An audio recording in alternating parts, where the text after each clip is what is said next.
In this lesson, we're going to talk through how to identify what's been working in your business. In the last lesson, we spent some time reviewing your progress, figuring out how we got to where we are today. And in this lesson, we are going to spend some time diving into understanding what is working and why it's working and all that good stuff. So, in the first part, we kind of took a look in the past and to figure out how did we get where we are. We're looking at numbers, and now we're going to do a little bit of brainstorming. And so you don't need to spend a lot of time here, but just going through these questions will help bring to the surface some of the things that you'll want to set goals for and make plans for as you work through the future. So some of my favorite questions: what has momentum currently? What needs your focus? And then what needs ignored? Understanding where your current business is coming from, I mean, where new customers or clients finding out about you, and then what are you great at? So these are 5 questions, really 4 questions, that we'll dive into more specifically. So if you're sitting down with a Google Doc open, you can switch over there. It's not that important that you catch these slides, or you can just focus in on that paper and just kind of journal and write as we work through these questions. You can hop in the comments when you're done. Let me know what kind of insights or things that you realized or learned, or what some of your results for these questions. So question number 1, what has momentum right now? What needs your effort and input and focus? So where can you nurture momentum? Understanding that is a powerful way to help your big business grow and progress.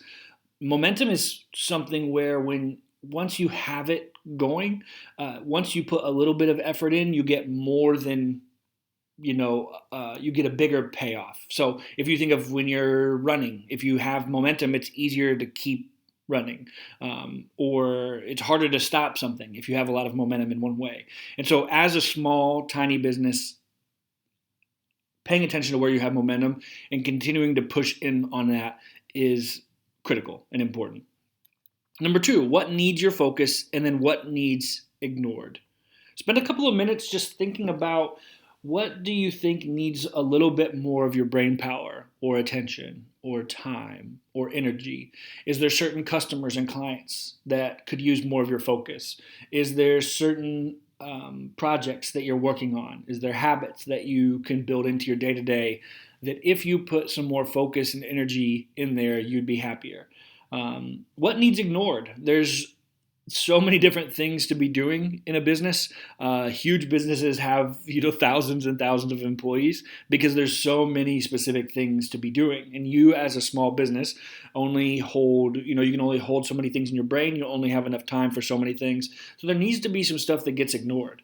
And maybe it's something that's a distraction that you can just cut out of your life. Maybe it's something for your business that seems kind of good, but it's not really great. Maybe there's certain clients or customers that, it's nice to get that income, but really if you could focus in on something else, it would be a lot better for you, more profitable, you'd be happier, whatever those things are. So there's probably some things that need your attention, and then, in turn, there's some things that need to be ignored. Understanding new business. So the next question, where are your customers coming from? Where are the sources of revenue? Where are those people finding out about you? How is that happening? Do you need to pay attention to that? Is there a way that you can focus in on those areas? Are you maximizing those channels?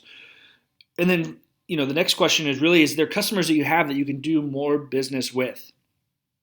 Sometimes a business can grow a lot without getting any new customers. It can just grow based on figuring out how you can serve and be better connected to your current customers. The Wonder Jams 2019 plans we can hit all of our 2019 plans without getting any new customers and new clients. We can just work with the people we're working with now. I just had a meeting with somebody, and they're asking about Facebook ads, which we do for a couple of people. And they were saying, they're like, that's not anywhere on your website. She's like, so I was wondering if I should refer people to you. And I was like, we just do it for the people we do it for, and we don't do it for strangers. And then I had to go through and explain kind of this whole thing of, we can get where we're trying to go. We can accomplish our goals without having everything that we do on our website or without any of those things. So, do you have customers? If you go back to the exercise that you did in the first lesson about when we reviewed your progress, did you identify those top 10 or top 20% of your customers? Did you start to understand what can you do more of with them? And then finally, mastery. What are you great at? What do you love doing? Are you demonstrating that? Do you feel like your customers and audience understand that you're great at the thing that you're great at?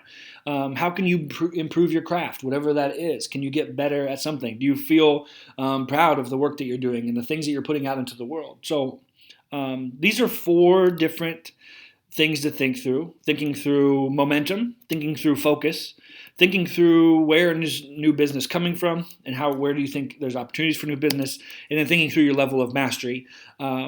Those are just things that you should just spend some time thinking through, and you'll figure out. You'll have a lot of ideas. Something will come to the surface of like, okay, I want next year to be more like this, or I want the next month to be more like something that this month wasn't. You can hop into the comments. Let me know what you're hoping to change, focus on. Let me know which of these things resonated with you personally. I'm excited to hear from you. And in the next lesson, we're going to jump into now that we have all of that, how do we actually set goals? Now that we've done some homework and some journaling, some brainstorming, we're ready to start setting some real goals. Peace.